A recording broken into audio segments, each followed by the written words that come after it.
On va démarrer. Donc d'abord, merci d'être présent. Bien sûr, on vous présente au nom de l'USPO les meilleurs vœux pour l'année 2020, bien évidemment, et plein de réussites, hein, à la fois familiale et à la fois professionnelle. L'avenant numéro 11 que nous avons signé en juillet 2017 avait pour un objectif simple, c'est de remettre la profession en ordre de marche. Et quand on veut mettre la profession en ordre de marche, il faut d'abord régler le problème économique. Si le problème économique n'est pas réglé, vous n'arrivez pas à avoir une écoute permettant aux pharmaciens de réfléchir sur l'évolution du métier. Donc nous sommes attachés à modifier le mode de rémunération et à remettre de l'économie en positif dans nos entreprises. Et ensuite, bien évidemment, et dans le même temps, nous sommes attachés à faire évoluer le métier, d'abord pour le rendre attractif pour les jeunes, mais également que notre métier réponde aux besoins de la population présente sur les territoires. Et c'était pas facile, parce que nous sommes sortis d'une période de 2015 à décembre 2017, qui est une période qui a été très difficile pour la profession, puisque nous avons perdu, sur ces 3 ans, 347 millions de marge à cause de cette réforme du 1 euro à la boîte qui n'était pas du tout adaptée. Donc, pour sortir de cette situation, qu'est-ce que nous avons fait? Nous avons réduit la marge commerciale en pourcentage sur les zones où il y avait des baisses de prix. Vous voyez qu'en 2017, sur la seconde tranche, nous avions 25,5% et nous sommes descendus à 7%. Ce qui veut dire que chaque fois qu'il y a des baisses de prix, et encore cette année, il y a 900 millions de baisses de prix, si on était resté sur le schéma 2017, on payait à peu près 220 millions. Avec la rémunération de 2020, on est plutôt sur une zone à 60 millions. Donc, on a divisé par 4 l'impact des baisses de prix sur le réseau officinal.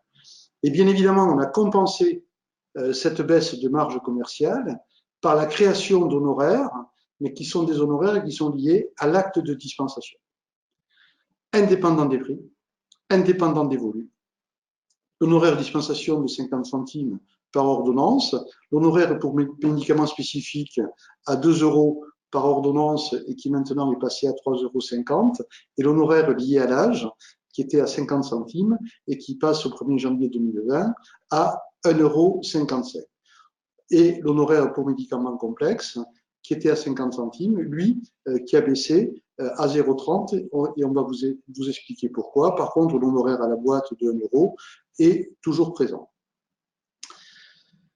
Donc, sur les prévisions, quand on a signé cet accord en juillet 2017, cette bascule de baisse de marge compensée par des honoraires liés à l'acte de dispensation se faisait avec un delta positif pour la profession, donc un investissement de l'assurance maladie obligatoire et complémentaire de 215 millions pour la profession.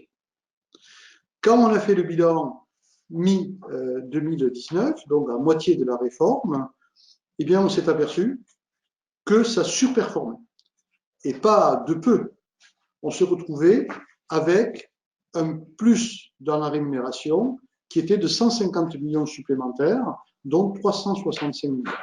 Donc bien évidemment, l'assurance maladie et surtout le ministère ont dit on ne peut pas accepter de passer de 215 millions à 365 pour la profession. Et donc là, cet été, nous étions sous la menace, mais très sérieuse, d'un arrêté de marge qui allait récupérer les 150 millions que personne n'a contesté. Parce que quand on a regardé les chiffres, que ce soit les chiffres du ministère, les chiffres de la CNAM ou les chiffres de nos propres outils statistiques, nous étions effectivement sur 150 millions de trop.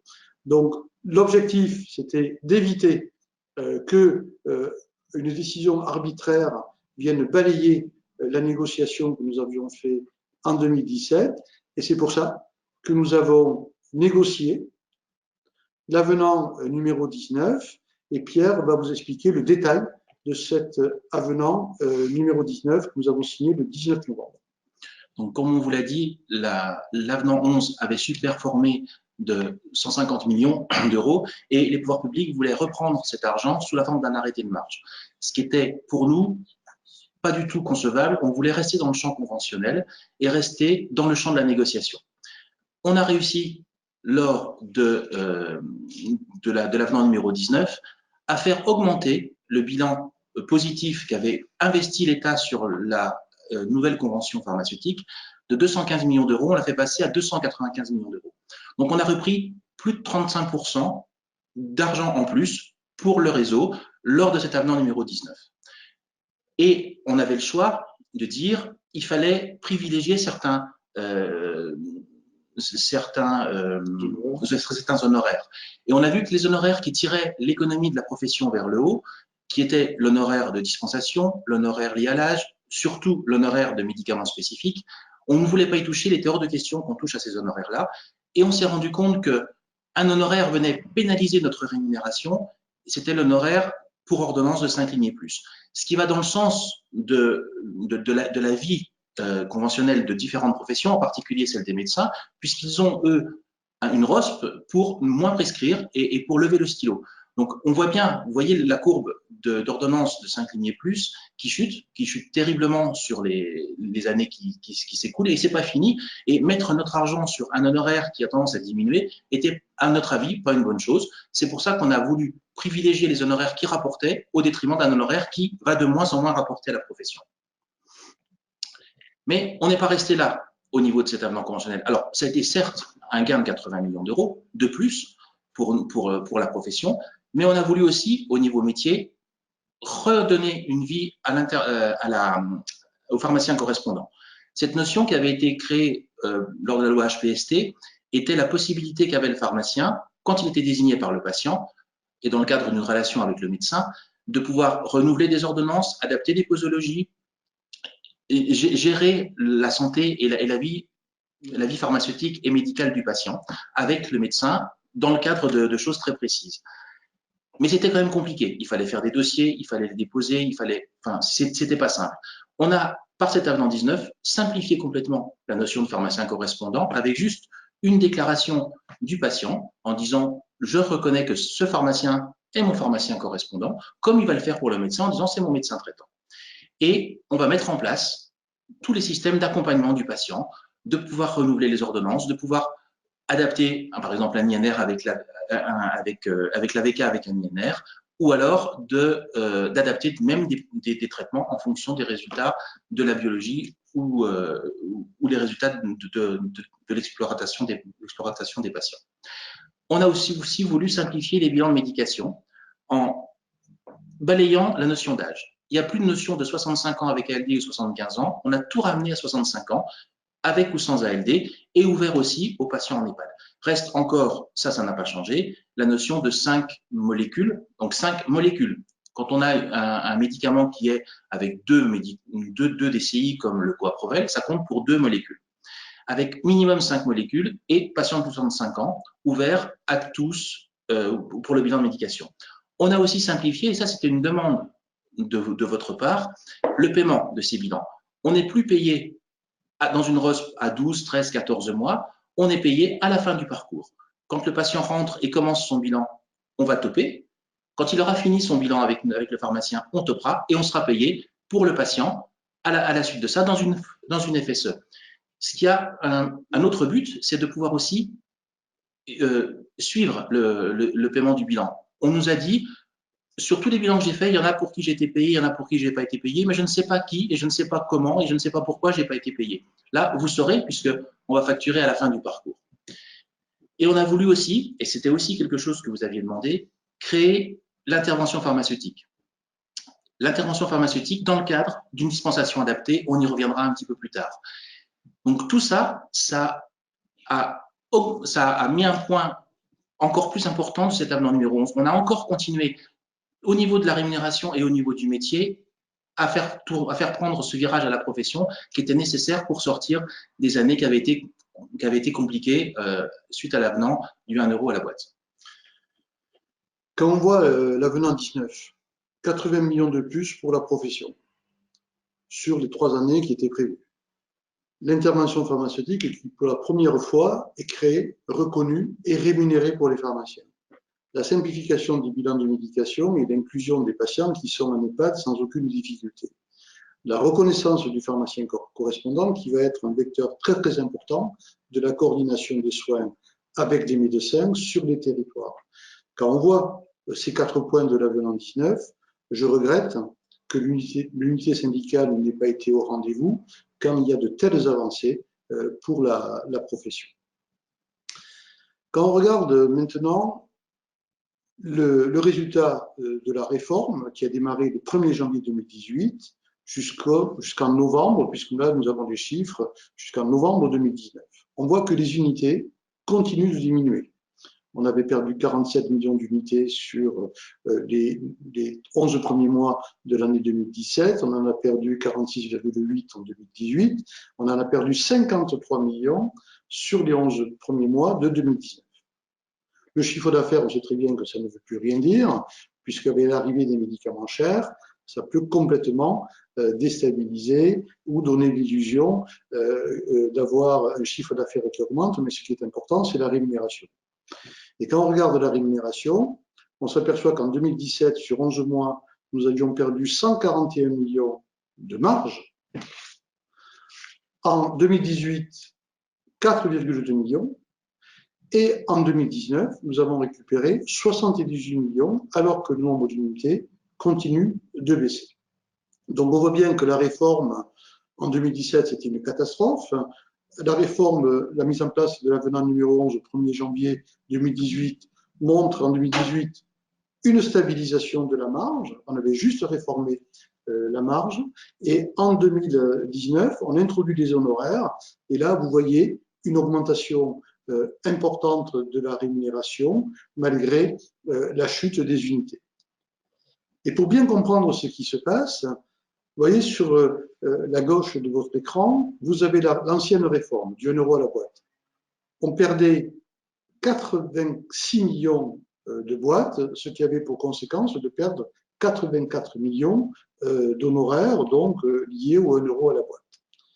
Et la marge commerciale n'avait pas permis de nous protéger des baisses de prix avec ce 1 euro à la boîte, puisque nous avions en plus perdu 261 millions, ce qui fait qu'au total, on avait perdu 345 millions. Avec la réforme signée par l'USPO, on voit qu'en 23 mois, on a perdu plus de boîtes qu'en 36 mois, 112 millions d'unités, ce qui nous a coûté 109 millions de marge. Donc on voit bien que l'honoraire à la boîte aujourd'hui pose problème sur 1 euro à la boîte. Par contre, nous avons récupéré 171,2 de rémunération liée à la marge commerciale, même si elle a diminué, et à l'arrivée des honoraires de dispensation. Et donc, au bilan, sur les 23 mois, nous sommes à 62,2 millions. Donc, on voit bien que la réforme fonctionne bien. Et d'ailleurs, quand on compare à l'étape 23 mois, avec l'ancienne réforme sur la courbe rouge, on était à moins 174 millions. Et avec la réforme de l'avenant numéro 11 et l'introduction des honoraires, nous sommes à plus 62, ce qui fait quand même un différentiel de quasiment 240 millions. Donc, ceux qui vous expliquent que la réforme ne marche pas, j'aimerais bien qu'ils développent et qu'ils nous expliquent pourquoi ils trouvent que la réforme ne marche pas. Mais ce qui est important, c'est chaque pharmacien, parce qu'on parle de millions, etc., mais tous les pharmaciens nous disent, et ma pharmacie, comment ça se passe, quel est l'impact sur mon officine? Eh bien, vous avez plusieurs solutions pour le savoir. Si vous êtes abonné à IQVIA Pharmastat, eh bien, vous recevez tous les mois un feedback pour votre entreprise et vous devez cliquer sur l'onglet représenté par la petite maison et ensuite vous avez 6 icônes qui apparaissent et c'est l'icône rose où il y a marqué simulation impact de l'avenant numéro 11 de la convention pharmaceutique. Et là, si vous cliquez, vous allez avoir le résultat de votre entreprise qui a été calculé entre octobre 2018 à septembre 2019, donc sur 12 mois glissants.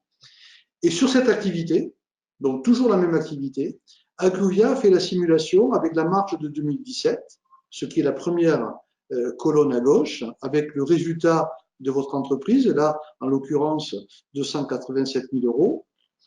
Sur la même activité, la marge de 2018, et on voit que pour ce pharmacien, il y avait une augmentation de 5 700 euros, il passait à 293, avec la marge de 2019, et là on voit là aussi une augmentation de la marge, et en simulant avec la marge de 2020 sur la même activité, avec l'arrivée des honoraires. Donc ça vous permet de savoir si les honoraires vous sont bénéfiques et à quel niveau ils sont bénéfiques pour votre entreprise. Alors bien sûr, il y a Alcuvia qui le fait, mais il y a également Osfarm qui envoie aux pharmaciens qui s'abonnaient à Osfarm la même simulation, sauf que ne compare pas par rapport à 2017, compare à 2018, donc ils absorbent une partie de l'augmentation, mais également vos éditeurs de logiciels que vous devez solliciter pour qu'ils vous fassent cette simulation. Ils ont toutes les données pour les faire et il serait normal qu'ils mettent à votre disposition ces simulations pour votre entreprise. Donc n'hésitez pas et si vous avez des difficultés, vous pouvez contacter l'USPO pour qu'on vous aide pour ces simulations. En 2018, vous savez que nous avions, quand nous avons signé l'avenant, nous avons mis une mesure qui est exceptionnelle, qui dit qu'aucun pharmacien ne sera perdant à cause de la réforme.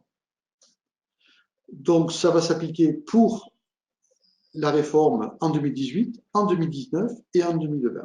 Donc, en 2018, sur les 21 800 pharmacies, 27 pharmacies étaient perdantes juste sur le changement de réforme. Donc, 27 sur 21 800, ça va. Mais ces pharmacies, donc, comme nous l'avions prévu, ont été rattrapées à l'euro près par l'assurance maladie. Donc, ils ont eu une compensation de la perte que ces pharmacies avaient eue à cause de la réforme. Et on fera pareil pour 2019. Et on fera pareil pour 2020. Donc, c'est un code qui s'appelle PGC, que beaucoup de pharmaciens ont reçu et qui était à 0. Donc, si ce code reçu était à 0, c'est que vous avez été bénéficiaire de la réforme pour 2018. Donc, ça, c'est sur la partie purement économique. Et on voit bien que cette réforme est en train de bien fonctionner, tellement bien fonctionner qu'il a fallu rectifier le tir pour pas que l'on ait un arrêté de marge qui allait être délétère et récupérer 150 millions.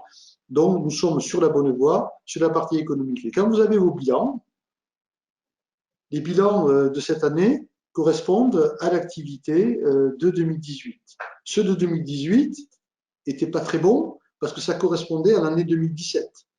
Et si les pharmaciens sont en difficulté aujourd'hui, c'est bien évidemment à cause de l'ancienne réforme et en aucun cas à cause de la nouvelle. Donc maintenant, nous allons, sur la partie métier, montrer toutes les avancées que nous sommes en train de concrétiser. Alors, sur les entretiens, donc les entretiens asthme, AVK, AOD et les bilans partagés de médication, on a voulu changer, parce que vous nous l'aviez demandé, le mode de rémunération. Au lieu d'être payé sous forme d'une ROSP au mois de mars de l'année suivante, mars-avril de l'année suivante, on a fait un paiement à la fin du parcours.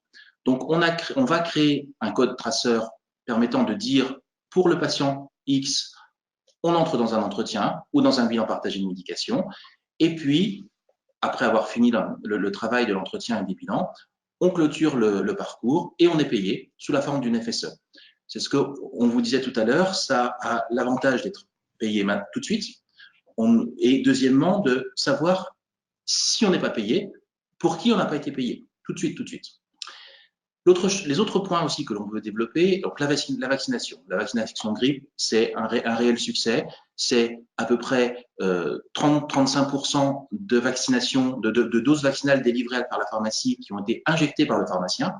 Et c'est une augmentation de 5 à 6% de la couverture vaccinale, et ce, malgré un retard d'une semaine dans le démarrage de la campagne vaccination.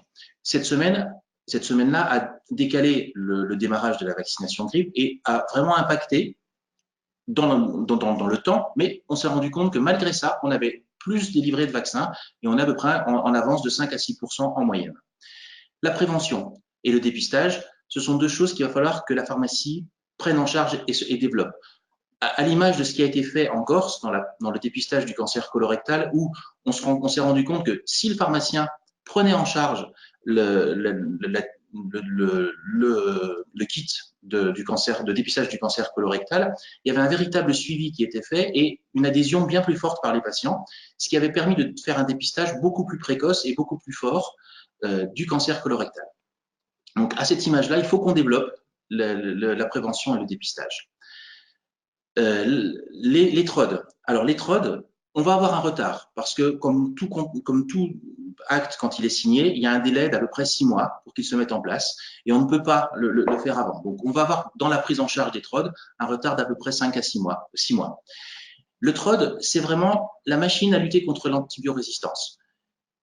Pour lutter contre l'antibiorésistance, la dispensation à l'unité, c'est pas la bonne réponse. C'est une bonne question, comment lutter contre l'antibiorésistance, mais la dispensation à l'unité, c'est la mauvaise réponse à la bonne question. Le TROD, lui, c'est la bonne réponse. On va pouvoir, en faisant un TROD, orienter le patient sur la prise ou pas d'antibiotiques et donc éviter une surconsommation d'antibiotiques à tort. Donc, c'est vraiment le bon usage du médicament et c'est ce pourquoi l'USPO se bat depuis toujours, qui est le bon usage du médicament, le bon médicament pour la bonne personne. Le DMP. Le DMP, il faut ouvrir les DMP. Le DMP, c'est l'outil qui va permettre aux pharmaciens d'avoir accès à toute la bibliothèque santé du patient, qui va avoir accès à la biologie, qui va avoir accès aux allergies s'il y a eu un souci lors d'une opération. Et on ne peut pas passer à côté de ça. Si on est professionnel de santé, il faut que l'on ait accès à ces éléments-là. L'USPO s'est battu parce que, juste pour rappel, le DMP au départ, on voulait nous donner comme seul accès l'historique médicamenteux. On n'en a pas besoin, on a le DP pour ça. Et c'était vraiment réducteur par rapport à notre métier. On s'est battu et du coup, on a accès à toutes les données du DMP. C'est important et il faut vraiment rentrer dans le DMP et les ouvrir. La télémédecine, les télésoins, ça va être pour certaines officines et certains patients fragiles, la possibilité d'avoir une consultation en télémédecine entre un patient et son médecin à distance, sans pour autant que le médecin vienne chez le patient, que le patient aille chez le médecin. Dans des endroits où il y a des raréfactions de temps médical, ça peut apporter une vraie réponse aux patients et permettre la relation médecin-patient. Les télésoins aussi, en développant une relation entre le pharmacien et le patient, de façon à pouvoir à l'accompagner et faire éventuellement des bilans de médication à distance. Une autre chose qui est importante pour nous aussi, c'est la dispensation à domicile.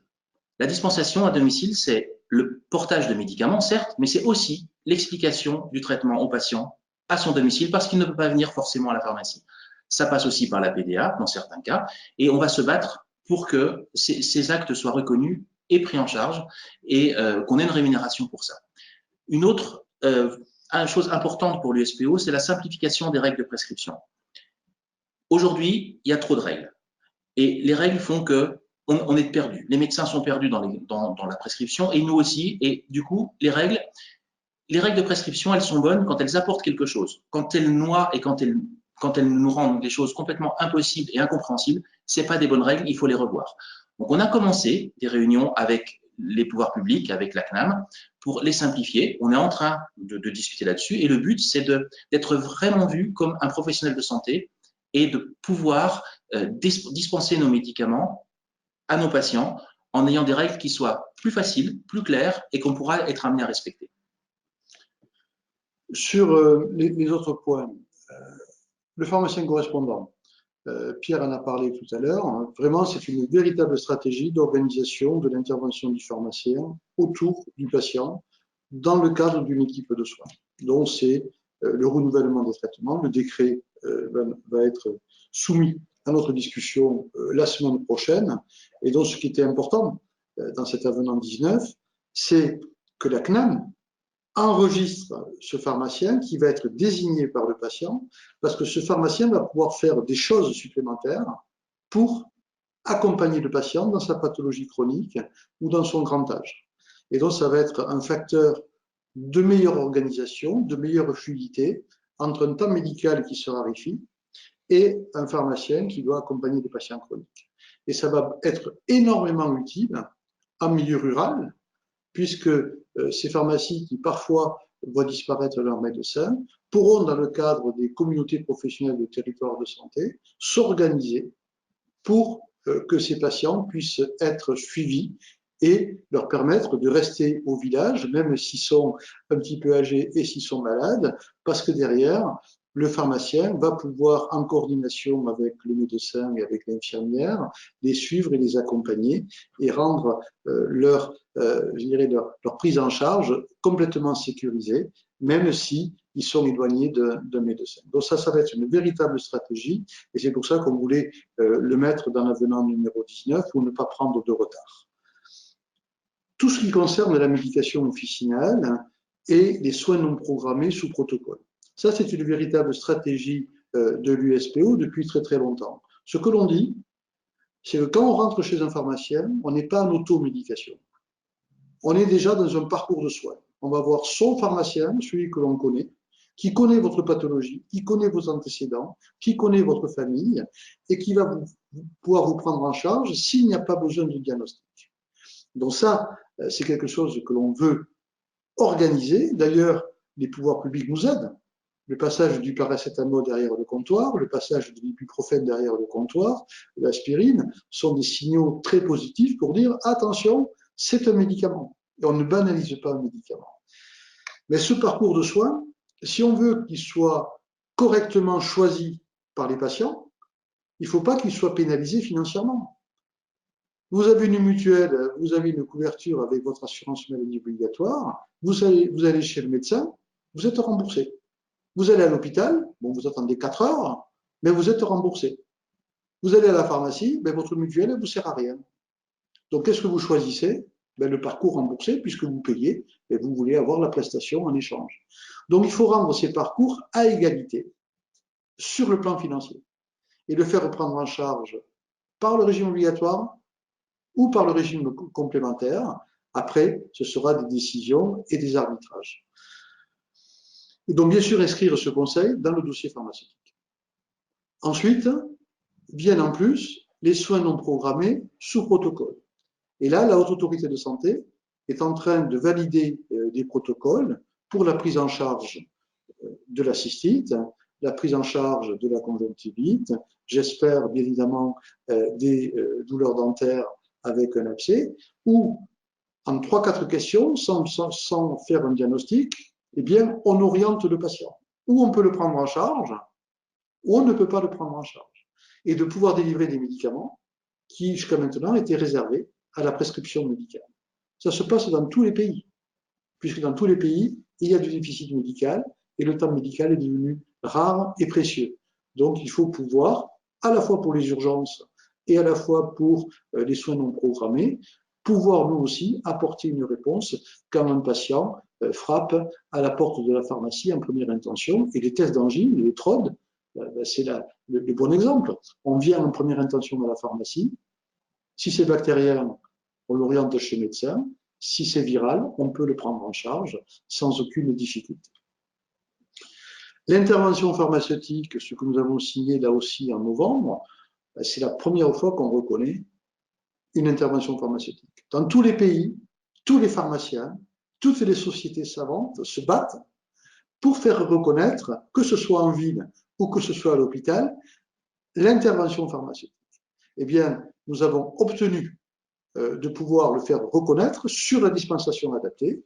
Alors, comment ça va se passer? Nous avons signé courant janvier définitivement l'avenant numéro 20.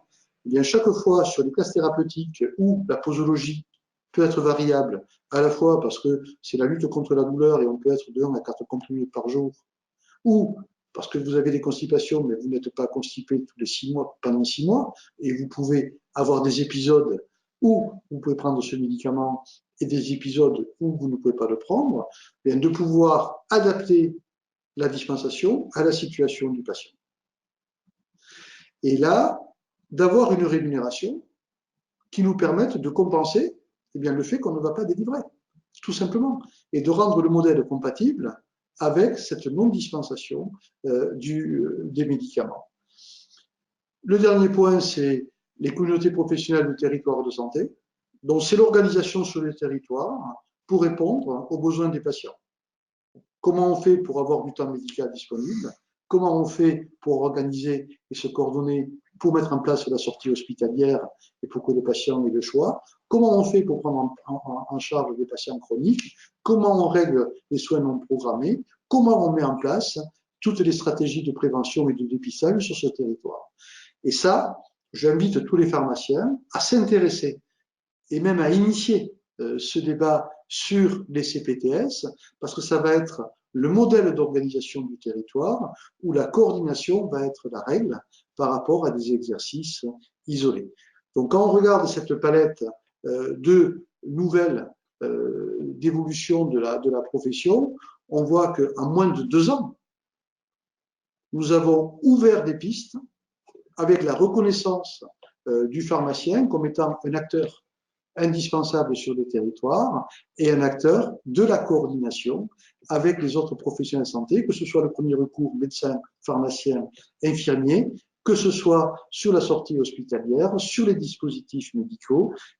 Donc nous sommes en train de réformer cette profession pour la rendre à la fois adaptée aux nouveaux besoins des patients et à la fois beaucoup plus attractive pour les jeunes étudiants à la faculté qui ont envie de faire ce métier et qui doivent choisir la filière officine par vocation, par envie d'exercer ce métier, qui est un métier formidable.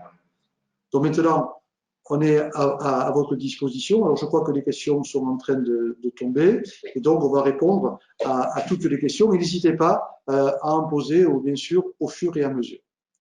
Alors j'ai plusieurs questions sur la réforme économique.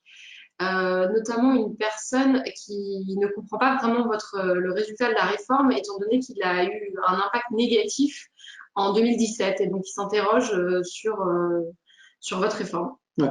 Alors, 2017, ce n'était pas la réforme de l'USPO. 2017, c'était la dernière année de la réforme du 1 euro à la boîte. Donc effectivement, ça a été une année catastrophique, où on a perdu plus de 120 millions, je crois, d'euros de marge. Parce que les unités se sont effondrées, mais également, il y a eu beaucoup de baisses de prix et le 1 euro à la boîte ne nous protégeait pas.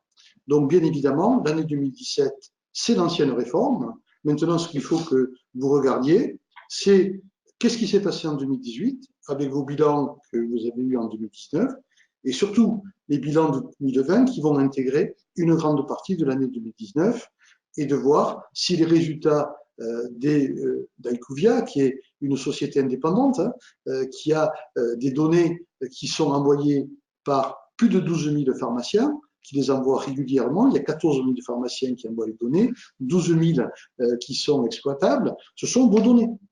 Et donc, bien évidemment, ils font cette analyse et on retrouve exactement les mêmes données que la CNAM et d'autres organismes comme Oxfam, etc., font exactement la même chose. Donc, ce sont des sociétés indépendantes et donc il n'y a aucune raison que les pharmaciens, dans leur très grande majorité, n'aient pas du positif pour leur réforme. En tout cas, ceux qui ont regardé les statistiques, je peux vous dire qu'ils appellent l'USPO et ils nous disent « Ah oui, effectivement, ça change la donne ». Alors, une autre question, pourquoi le 1 euro à la boîte ne nous protégeait pas puisque 50% de notre rémunération était l'honoraire? Ben, tout simplement, le 1 euro à la boîte nous aurait protégés s'il n'y avait pas eu de baisse de volume. Mais comme il y a eu des baisses de volume, d'avoir investi sur l'unité qui est la boîte était une grosse erreur. Ça n'aurait marché que s'il n'y avait pas de baisse de volume. Et tout le monde savait que les volumes allaient baisser. Et en plus, la réforme a eu comme effet un très mauvais calcul. Simplement, vous voyez, quand vous mettez entre 0 et 1,91 € sur la première ligne, 0% de marge, et que vous mettez 0% de marge pour mettre 1 euro à la boîte, et vous enlevez de la marge sur une zone qui était protégée. Parce que les baisses de prix entre 0 et 1,91 €, il y en a très peu. Par contre, les baisses de prix entre 1,91 € et 22,90 €, il y en a beaucoup. Avant, on avait une marge à 26,10 €, elle est passée à 25,5 €. Autant dire qu'on n'a rien protégé du tout. Et en plus, il y a une marge à 0% sur les médicaments chers. Et ça, c'est extrêmement difficile aujourd'hui à enlever. Donc nous, on a réussi à gommer la première tranche en 2018, on a remonté à 10% parce qu'il y a très peu de baisse de prix. Et on a commencé à amorcer la baisse de la seconde tranche pour se protéger. Donc la mécanique qui a été mise en place entre 2015 et 2017 était un piège. Il a bien fonctionné malheureusement, bien fonctionné pour les pouvoirs publics parce qu'ils ont récupéré de l'argent, et très mal fonctionné pour les pharmaciens parce qu'ils ont perdu beaucoup de marge. D'ailleurs, l'USPO n'avait pas signé cet accord parce qu'on considérait qu'il allait être mauvais et malheureusement, nous avions raison. Alors, quel est le devenir des petites pharmacies CA inférieur à 1 million d'euros? Alors, les petites pharmacies avec un petit chiffre d'affaires, peu importe, elles rendent un service et elles sont dans le maillage et il faut qu'elles perdurent. Et justement, l'USPO a voulu cette réforme pour protéger toutes les pharmacies. Et vous avez vu les résultats, il n'y a que 27 pharmacies pour qui la réforme a été moins bonne que l'année 2017, en 2018. Donc, il faut que les petites pharmacies s'organisent pour développer les bilans de médication. C'est pas forcément simple, mais elles peuvent le faire en s'organisant. Le pharmacien correspondant est un avenir pour elles, puisque dans ces pharmacies-là, malheureusement, souvent, il y a aussi une perte de temps médical autour d'elles, et le fait d'avoir mis en place le pharmacien correspondant va leur permettre de pouvoir suivre les patients et de pouvoir adapter le traitement et la prise en charge du patient. Et puis aussi, la télémédecine va pouvoir permettre aussi aux pharmacies de permettre d'avoir encore un contact entre un patient et un médecin. À ce sujet, il faut quand même faire attention à une chose et faire attention à ce qui est proposé comme matériel pour faire de la télémédecine.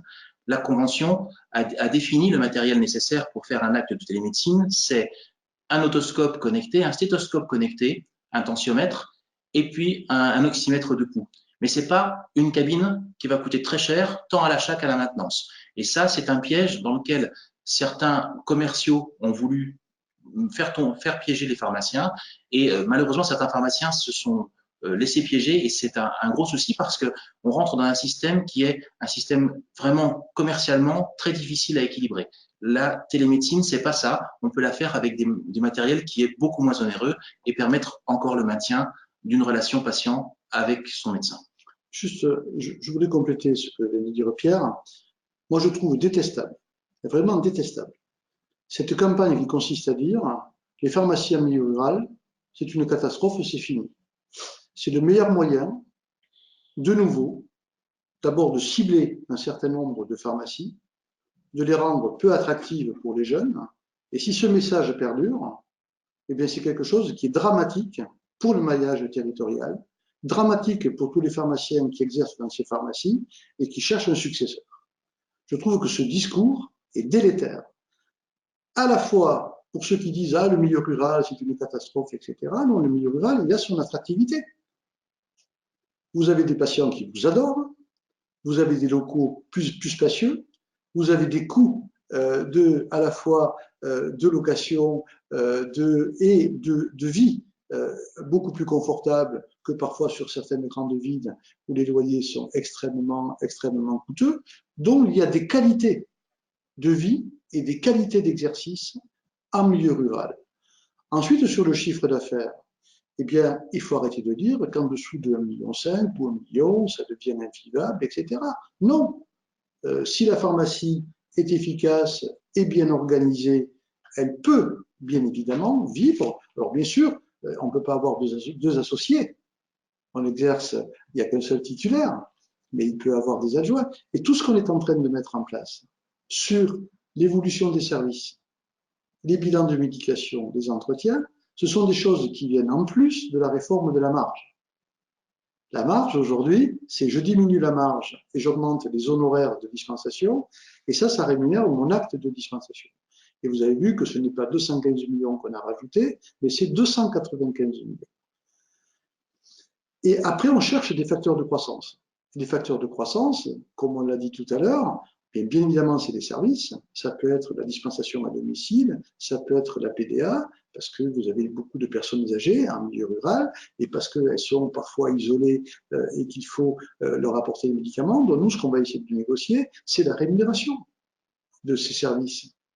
Et puis, si vous faites des bilans de médication, si vous faites des entretiens, bien c'est de la rémunération supplémentaire. Alors on dit, ah ben j'ai pas le temps.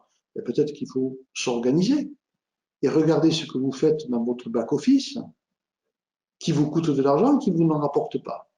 comment vous pouvez éventuellement soulager le back-office.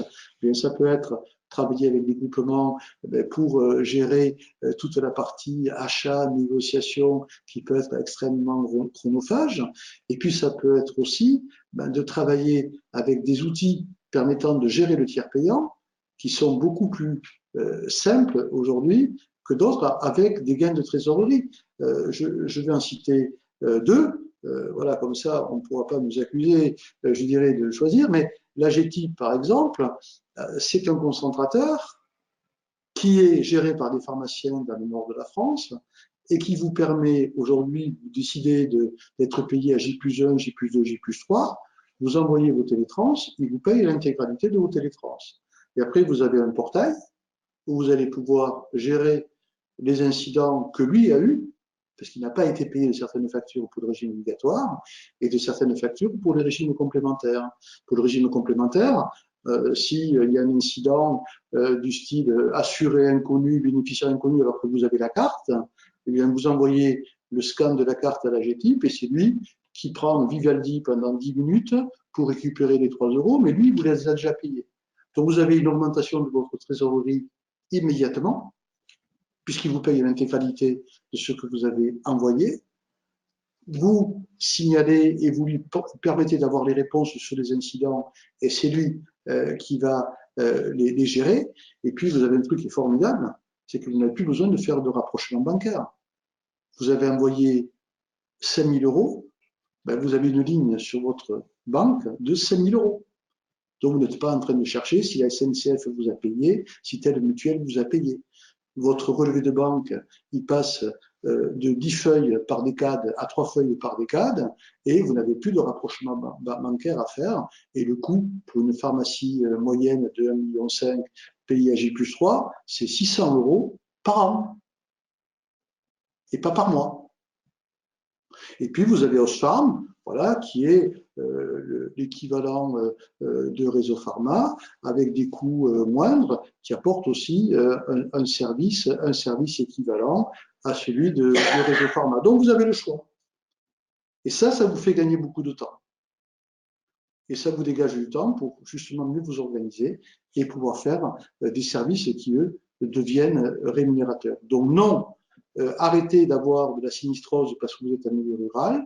Non, arrêtez de avoir de la sinistrose parce que votre pharmacie fait 1 million € de chiffre d'affaires et qu'on n'arrête pas de vous dire assez affreux, vous allez disparaître. Pas du tout. Au contraire, on fait un travail de renforcement avec les pouvoirs publics, justement en disant qu'en milieu rural, la pharmacie, c'est le pilier sur lequel on peut s'appuyer. Parce que les autres professionnels de santé, ils sont moins et de moins en moins, en tout cas, ils ne sont pas contraints. Donc, arrêtons avec ce discours affreux qui consiste à dire et à condamner d'avance la pharmacie rurale. Pour l'USPO, c'est exactement l'inverse que l'on fait.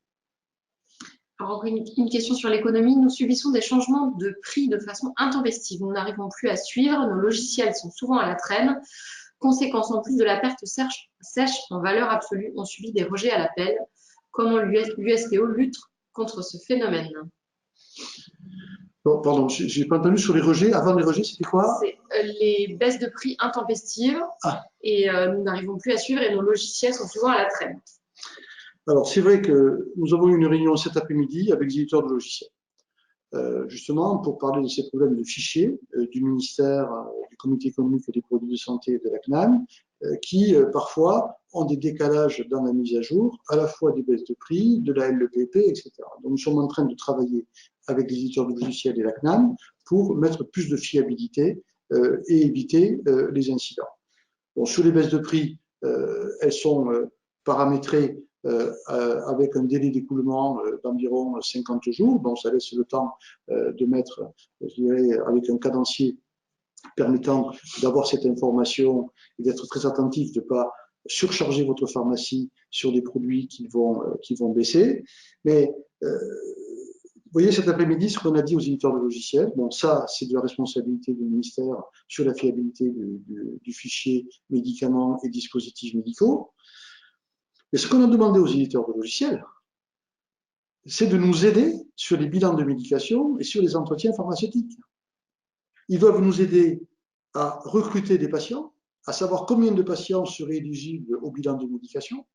Ils doivent nous aider pendant le parcours que l'on est en train de mettre en place avec ce patient, avec les différentes étapes, de pouvoir enregistrer les documents que nous enregistrons au moment de chaque entretien avec les patients, de pouvoir le garder en mémoire dans la fiche patient, et puis d'appuyer sur un bouton pour envoyer la facture une fois qu'on a fini le parcours, comme l'expliquait Pierre, pour être payé dans le flux classique des FSE.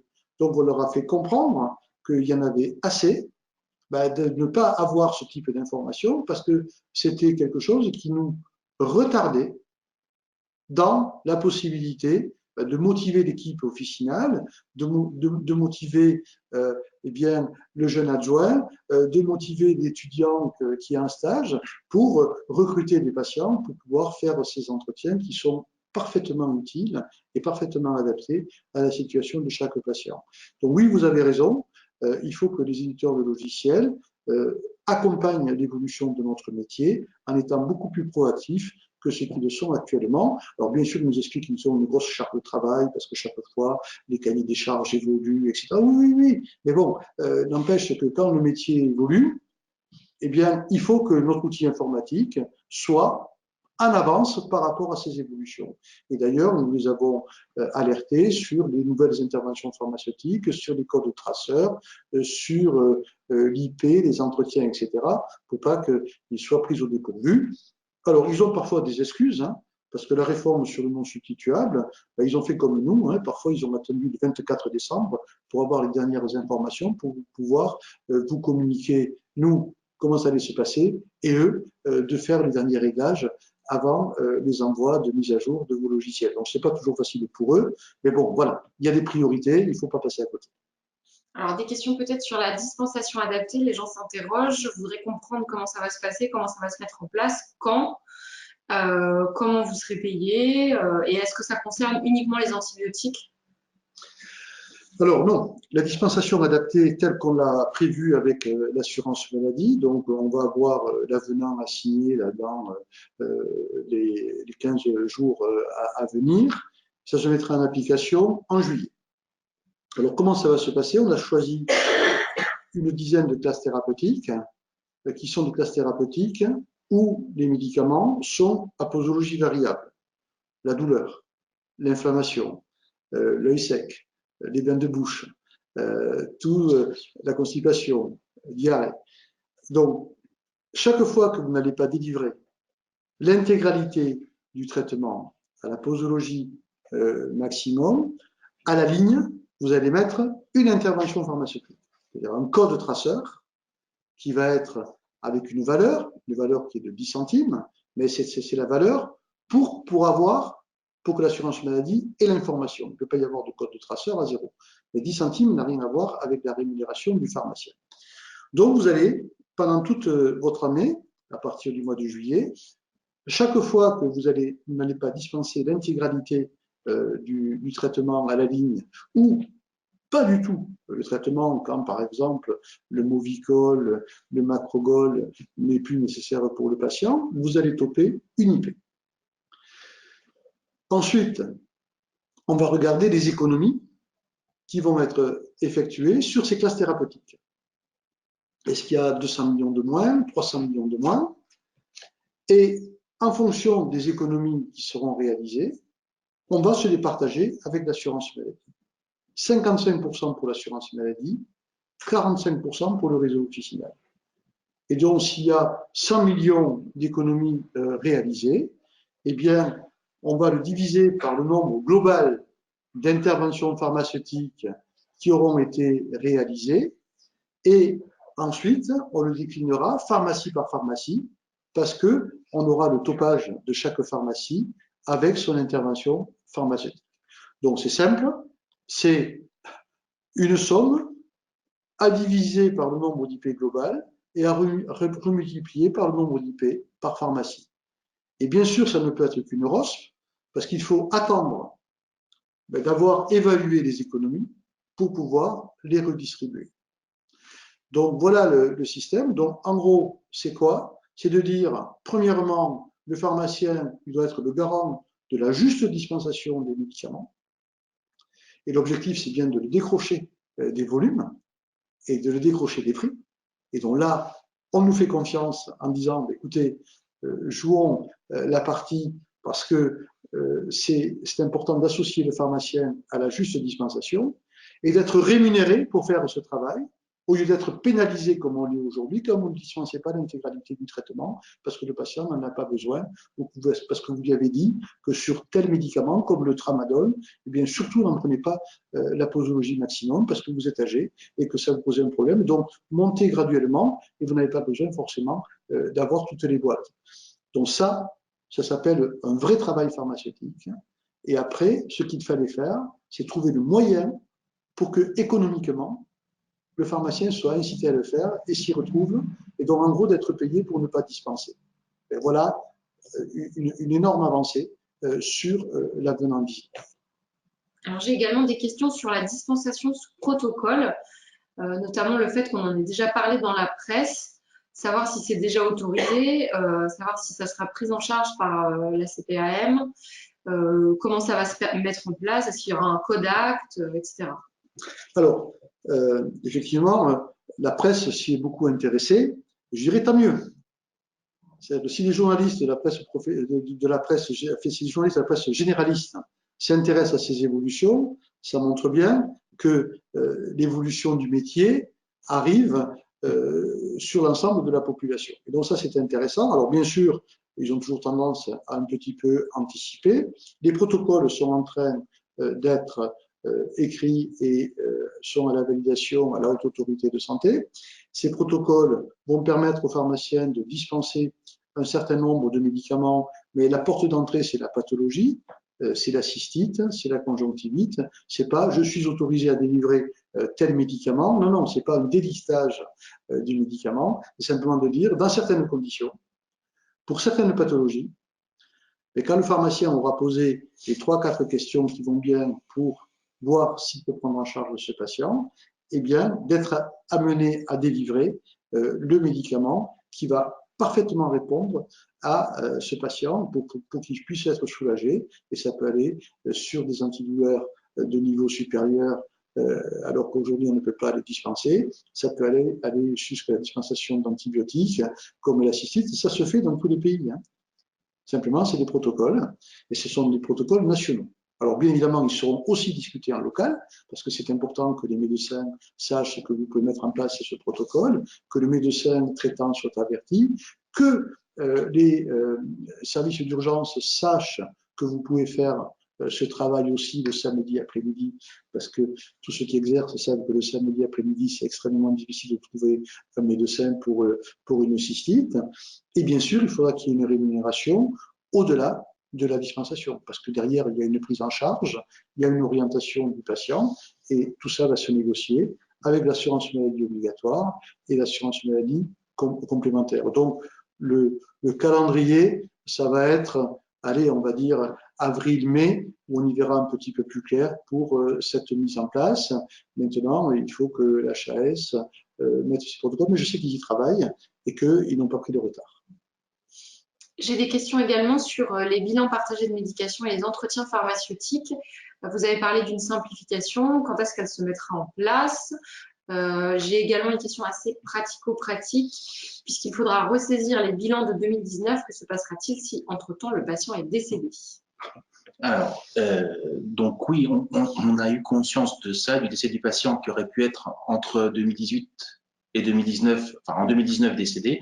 On a alerté la CNAM tout à l'heure en leur disant qu'effectivement, on va devoir faire une feuille de soins électronique peut-être pour un patient décédé. Donc, on est en train d'y réfléchir. On n'a pas la réponse aujourd'hui tout de suite à vous donner, mais la CNAM a été alertée pas plus tard que ce matin sur ce point-là. La première question? Sur les simplifications, quand est-ce que ça se mettra en place, la facturation, l'âge, quand est-ce que ça va changer? Alors, l'âge, c'est dès maintenant. Ça y est, c'est passé, c'est fait. On peut recruter à 65 ans sans ALD tout de suite. Par contre, la facturation, il va falloir que les codes traceurs soient créés. Donc, les codes traceurs pour entrer dans le bilan et pour finir le bilan. Et ça va demander quelques temps. On pense peut-être mars-avril, le temps que les codes soient sortis et que l'on puisse les envoyer à la CNAM pour être reconnus et que tout le système démarre. Alors, juste sur l'histoire de la ressaisie. Évidemment, tous les pharmaciens qui ont fait des bilans en 2019 doivent être payés. Ils ne pouvaient pas avoir, tout le monde en avait assez d'Amélie.fr. Hein. C'était clair, plus personne ne voulait saisir là-dessus, puisque tout le monde, ça ne servait à rien, et qu'à la sortie, on était payé sans tenir compte d'Amélie. Et le choix qui a été fait par l'assurance maladie, c'est de dire tous les bilans qui ont été faits en 2019, vous les rentrerez sur le nouveau système, donc j'espère en avril. Toujours pareil, hein, les codes, ça peut prendre un petit peu de retard, mais en tout cas, vous les saisirez quand le système sera prêt et vous serez payé immédiatement, puisque là, vous aurez fait le boulot en 2019. Donc, ce que vous devez faire aujourd'hui, c'est continuer à garder les documents pour que vous fassiez la saisie au moment où ce sera prêt, vous serez payé de suite. Donc, il n'y aura pas de retard par rapport à ce qu'on a connu sur les bilans de 2018 payés en 2019. Et la saisie va être beaucoup plus simple. Alors, bien évidemment, nous avons ce matin, comme disait Pierre, évoqué si le patient est décédé entre le moment où vous avez fini votre boulot et le moment où vous faites la saisie. Bon, mais là, il y aura un problème à régler, mais bien sûr, il y aura des questions pour l'assurance maladie de nous pénaliser à cause du changement. Par rapport à ces entretiens, ces bilans de médication, et demain, la chimiothérapie orale, c'est-à-dire les anticancéreux oraux, on va négocier tout le mois de janvier avec l'assurance maladie pour mettre en place le suivi et l'accompagnement de ce parcours de soins. Moi, je vous invite à vous mobiliser. Oui, c'était pénible l'histoire d'Amélie, oui, c'était pénible la façon de l'assurance maladie de nous payer, mais ils ont accepté de changer et de nous régler dans le flux et que ce ne soit plus une ROSP. Et toujours avec une TVA à 0%. Donc maintenant, la balle est dans notre camp. Et si vous ne faites pas des bilans de médication, si vous ne faites pas des suivis de patients AVK, asthme et demain la chimiothérapie, bien, on sera considéré comme étant un échec.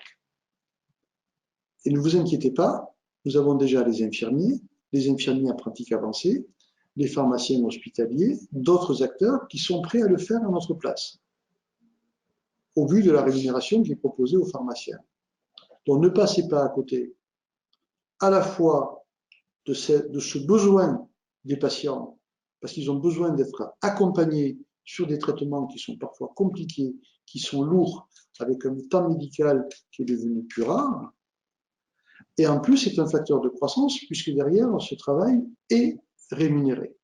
Donc, on n'aura plus d'excuses si les entretiens ne démarrent pas. Et là, ce sera extrêmement difficile d'aller sur le diabète, d'aller sur d'autres accompagnements, parce qu'on considérera la profession un échec. Donc, moi, je vous demande de vous mobiliser maintenant qu'on a réglé les problèmes.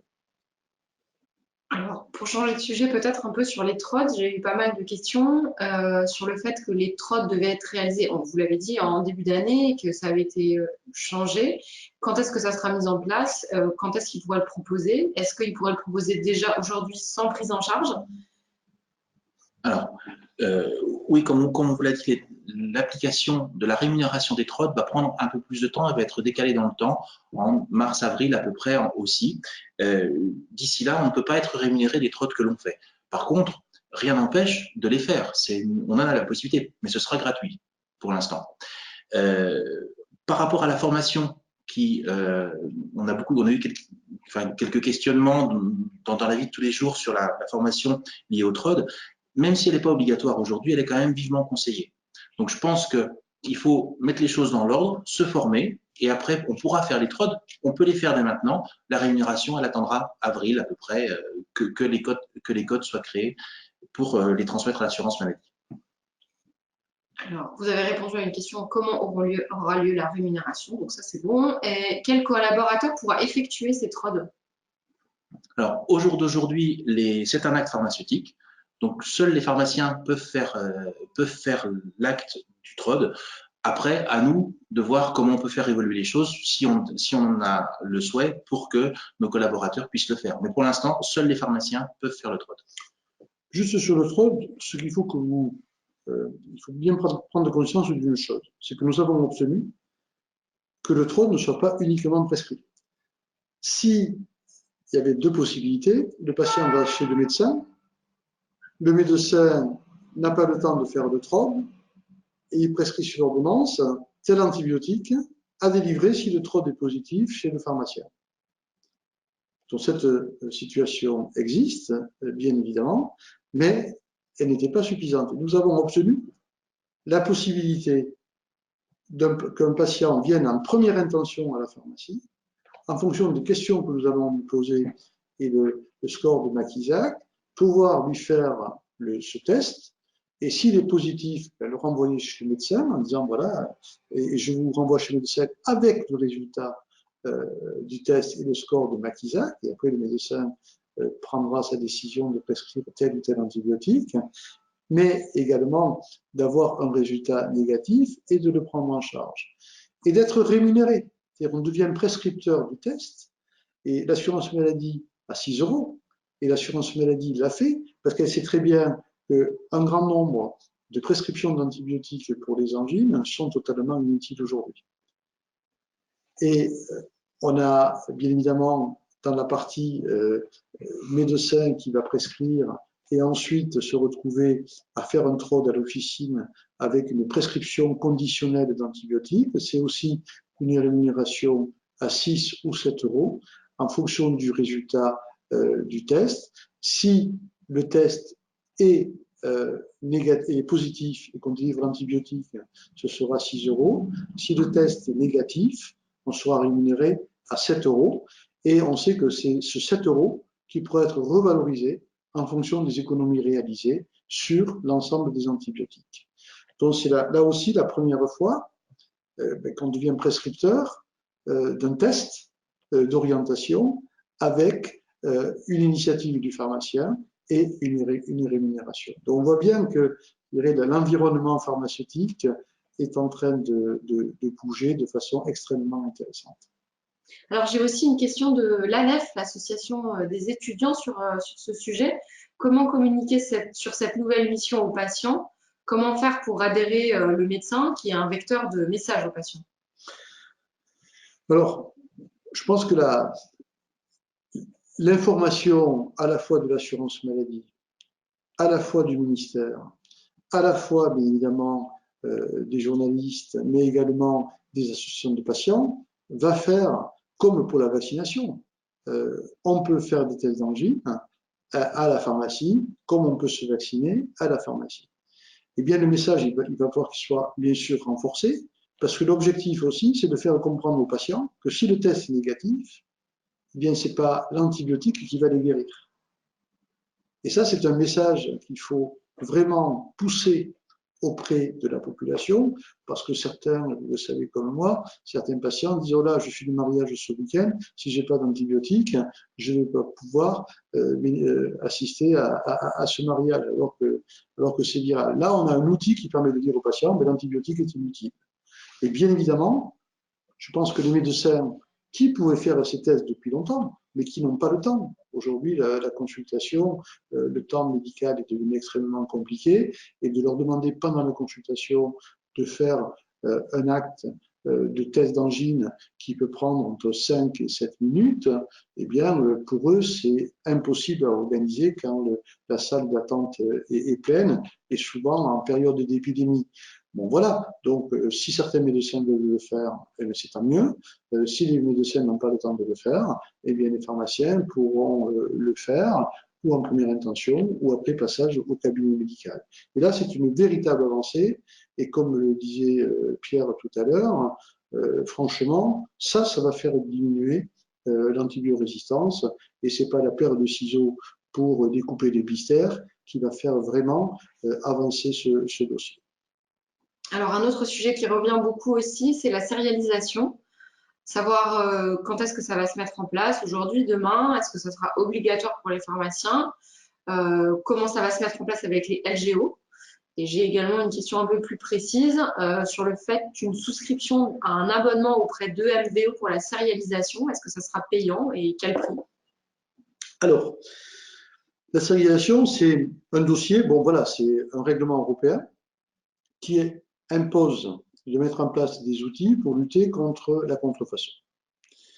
Et la contrefaçon, elle existe. Alors, elle est rare en Europe, elle est très importante sur Internet, très importante en Afrique, mais elle existe aussi en Europe. On a eu 2 médicaments, le PO en Hollande et l'Avastin, je ne sais pas dans quel pays, où c'était en Europe. En Europe.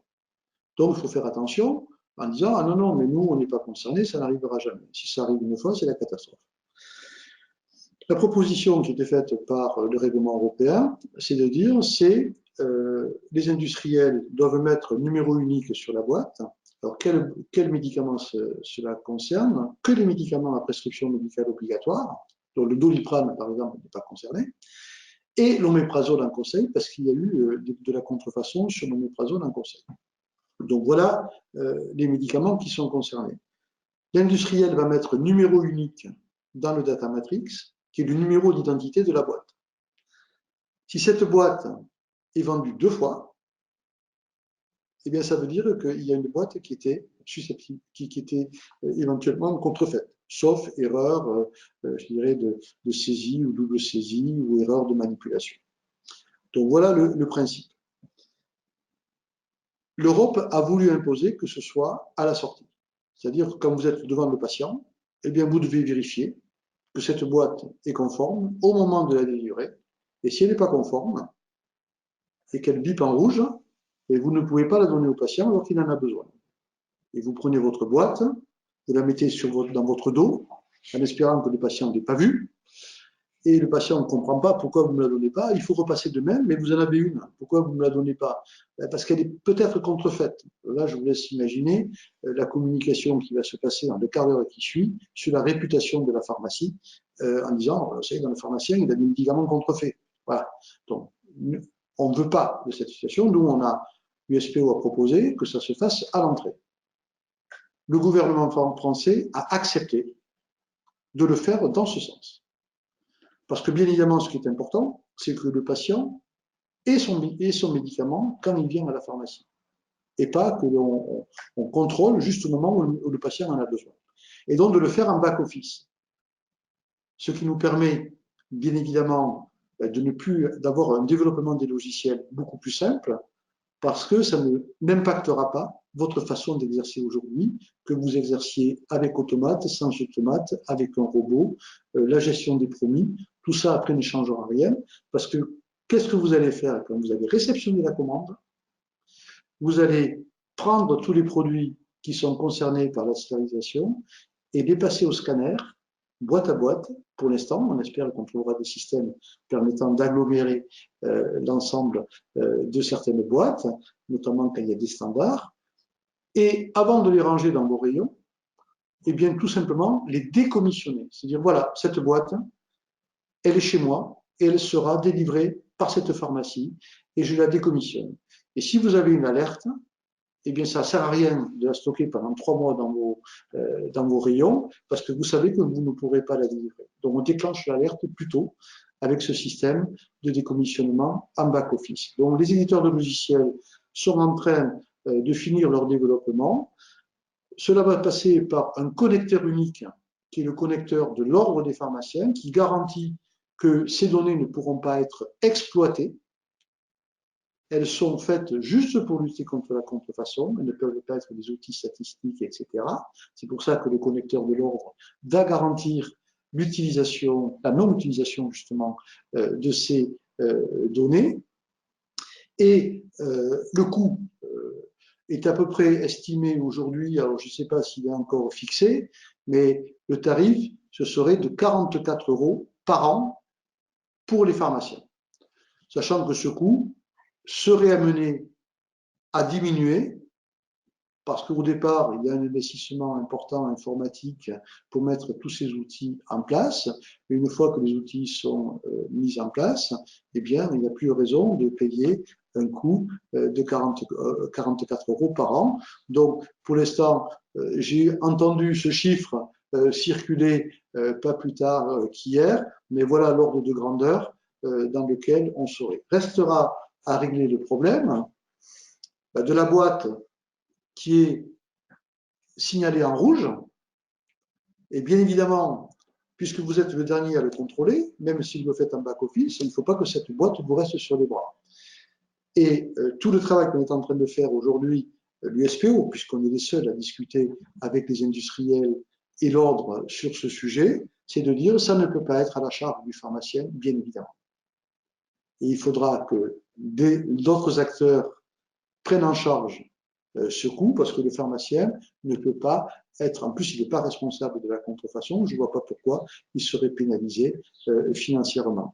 Donc on est en train de finaliser cette partie et on en fait bien sûr un sujet prioritaire pour l'évolution de ce dossier de la stérilisation. Le calendrier démarre maintenant, nous sommes en retard par rapport à l'Europe, donc la Commission européenne commence à s'intéresser à ce qui se passe en France.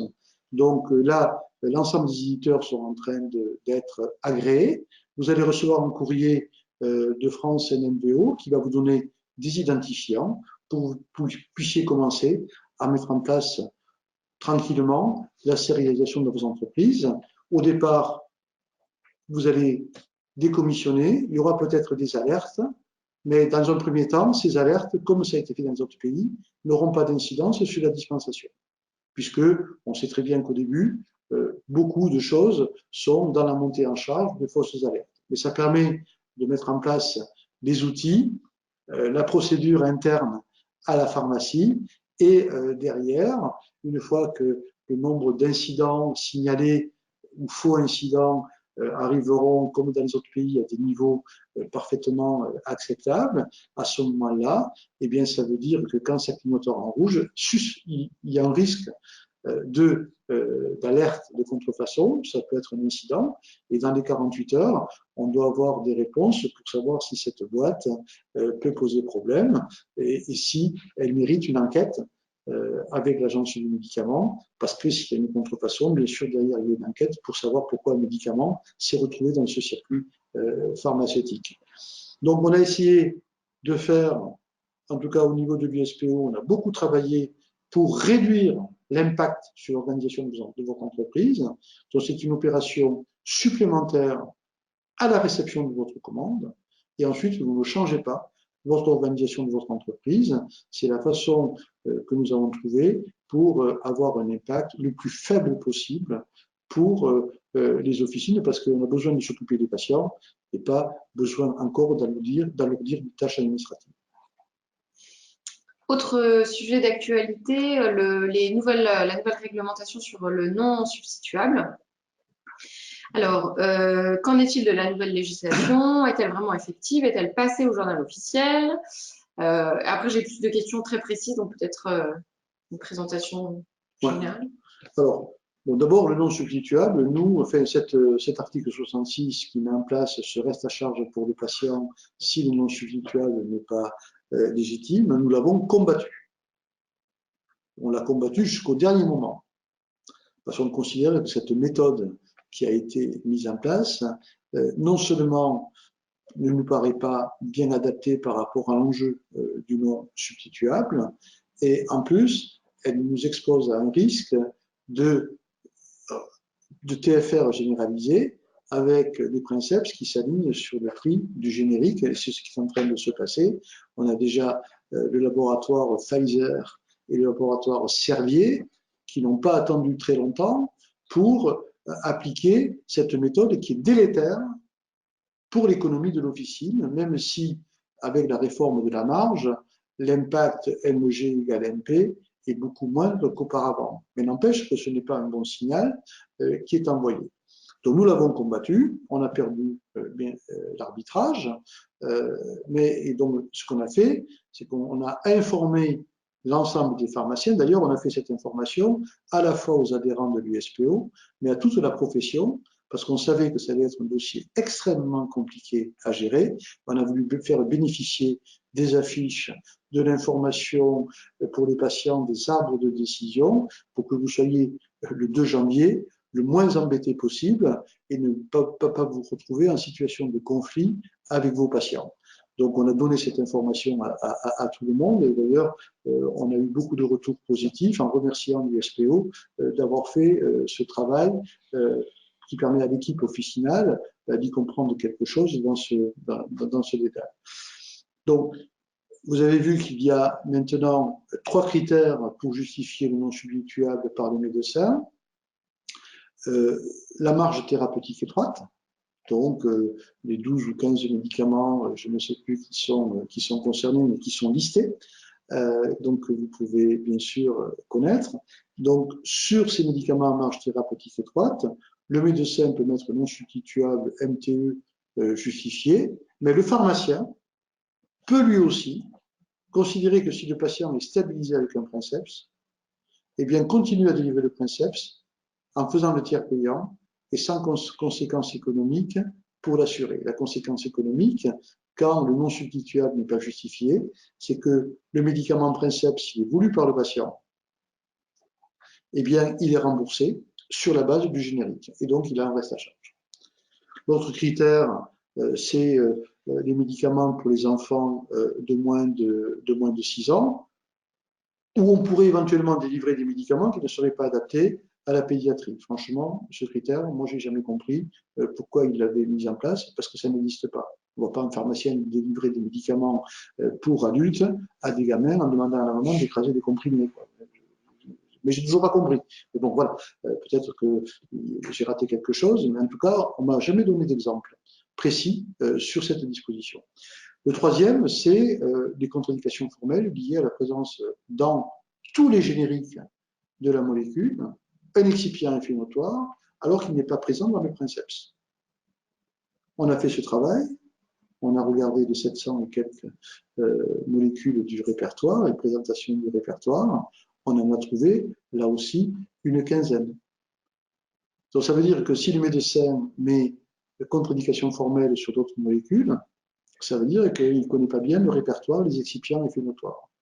Et d'ailleurs, quand on a balayé ce répertoire, c'est très intéressant, parce qu'on s'est aperçu que dans beaucoup de médicaments génériques, il n'y avait pas les excipients inflammatoires alors qu'ils étaient présents dans les princeps. Donc si on faisait le raisonnement inverse, on aurait beaucoup de molécules où il faudrait privilégier le générique à la place du princeps, parce que le générique ne contient pas d'excipients inflammatoires. Les médecins ont clairement dit qu'ils n'appliqueraient pas. Ben, ça veut dire que s'ils n'appliquent pas, donc au mois d'avril, quand il y aura des logiciels d'aide à la prescription, des logiciels d'aide à la dispensation qui seront complètement calibrés avec les outils, ben, ça veut dire que le non substituable ne sera pas conforme. Et à ce moment-là, eh bien, le patient, ou il prendra le générique et il n'aura pas de pénalité, ou il prendra le princeps avec un non substituable non légitime. Et à ce moment-là, sur la ligne de médicaments, eh bien, le pharmacien ne fera pas le tiers payant et le patient sera remboursé sur la base du générique avec un reste à charge. Donc, pendant cette première période, oui, c'est applicable. Bien évidemment, on n'a pas le non substituable paramétré tel qu'il est prévu. Donc, pour l'instant, on reste sur du non substituable s'il est écrit avant 2020, manuscrit correctement, eh bien, on considère que ce non substituable est légitime, donc le patient ne sera pas pénalisé financièrement sur ses anciennes ordonnances. Et s'il y a de nouveau du non substituable manuscrit, alors que aujourd'hui, on pourra encore délivrer le princeps, et ça ne va pas durer longtemps. Et pour les pharmaciens, pour les médicaments en marge thérapeutique étroite, aujourd'hui, le médecin n'a pas marqué non substituable, ça ne sert à rien de le renvoyer chez le médecin. Vous allez pouvoir délivrer le princeps et vous allez toper non substituable, comme si c'est le médecin qui l'avait prescrit, en attendant que l'arrêté sorte pour ne pas pénaliser ces patients sur ces traitements qui sont parfois un petit peu difficiles à gérer. Donc c'est un dossier qui n'est pas facile. Franchement, je pense que c'est pas une bonne idée. Ça va mettre beaucoup je dirais, de discussion. Je suis pas sûr qu'à la fin, ce ne soit pas contre-productif. En tout cas, ça fait bouger au niveau des industriels des positions que je regrette. Hein. La position de Pfizer et la position de Servier ne sont pas acceptables, mais pas acceptables du tout. Et ce que j'espère, enfin, en tout cas, les logiciels ont fait ce qu'ils ont pu parce que eux aussi ont ont dû développer des choses dans des délais très courts. Ce qu'on a demandé aux éditeurs de logiciels et à la CNAM, c'est que les critères de non substituables avec les codes soient sur des libellés uniques pour tous les éditeurs de logiciels. Ah, mais moi, il y a marqué urgence. Ah, mais moi, c'est pas marqué, il y a marqué rupture générique. Alors, qu'est-ce que je dois cocher? Non, il faut que ce soit clair pour tout le monde et que tout le monde utilise les mêmes libellés et qu'on arrête les interprétations. Donc, c'est ce qu'on a demandé là aussi cet après-midi aux éditeurs de logiciels et avec la CNAM d'avoir une procédure identique pour tous les éditeurs. Un petit quand même message, je dirais positif, c'est que je pensais que ça allait être très compliqué le 2 janvier. Et en fin de compte, on s'aperçoit quand on fait du comptoir, et bien que les patients, en fin de compte, comprennent, ils disent écoutez, moi, le médecin me mettait non substituable, je ne sais pas pourquoi, cette fois-ci, je vais essayer le générique. Et donc, on a plutôt un discours apaisé et pas. Alors, bien sûr, on aura des discussions, bien évidemment, avec certains patients, mais je pense que les affiches, la communication qui vient d'être faite par le ministère nous permettent aujourd'hui d'apporter des réponses claires. Ce n'est pas nous qui avons pris cette décision, ce sont les pouvoirs publics. Si vous devez ne pas être content, adressez-vous pas aux pharmaciens, pas aux médecins, mais à ceux qui ont mis dans la loi pris cette disposition. Alors peut-être quelques questions pratico-pratiques. Si le prix est idem est similaire pour le princeps et le générique, type Lexomil ou Spasson, que pouvons-nous faire pardon. Ces médicaments sont exclus du dispositif. Les médicaments où il y a un TFR ne sont pas soumis à cette règle puisqu'il n'y a pas d'écart de prix. Et quand le princeps s'aligne sur le prix du générique, l'article 66, dont ce système tiers payant avec un reste à charge ne s'applique pas puisque il n'y a pas de reste à charge, et dont ces molécules sont exclues. Et ce qu'on a demandé aux éditeurs de logiciels également, c'est de mettre bien en évidence les molécules qui sont au TFR pour ne pas enclencher une discussion avec les patients qui, à la fin, deviennent inutiles parce qu'il n'y a pas besoin d'appliquer cette méthode pour un patient qui souhaite absolument le princeps. Le pharmacien peut proposer des génériques comme il le fait aujourd'hui, bien évidemment, mais la règle ne s'applique pas pour ces molécules. Une dernière question sur le sujet. Quand on exclut le princeps, les honoraires on paye à nouveau les honoraires divers et variés pour certaines factures. Mmh. Comment devons-nous faire? Alors, bien évidemment, quand on scinde la facture, puisque une partie va être en tiers payant classique et que l'autre partie va être payante avec un reste à charge pour le patient, c'est 2 facturations. Donc 2 facturations. S'il y a bien sûr les 50 centimes d'honoraires à l'ordonnance s'appliquent, puisque c'est 2 dispensations. Et si sur ces médicaments, il y a un honoraire pour médicaments spécifiques ou un honoraire lié à l'âge, parce que la personne qui est devant vous a plus de 70 ans ou moins de 3 ans, eh bien, vous aurez aussi un honoraire pour personnes âgées ou lié à l'âge. Et l'assurance maladie, on a discuté au mois de décembre, a parfaitement conscience de ça et assume complètement le fait que ces 2 facturations entraînent parfois la multiplication des honoraires. Alors, on change de sujet, on passe à la télémédecine. Comment lutter contre les applications qui proposent la télémédecine et quand les patients arrivent avec une ordonnance qu'ils ont reçue par mail sur leur smartphone?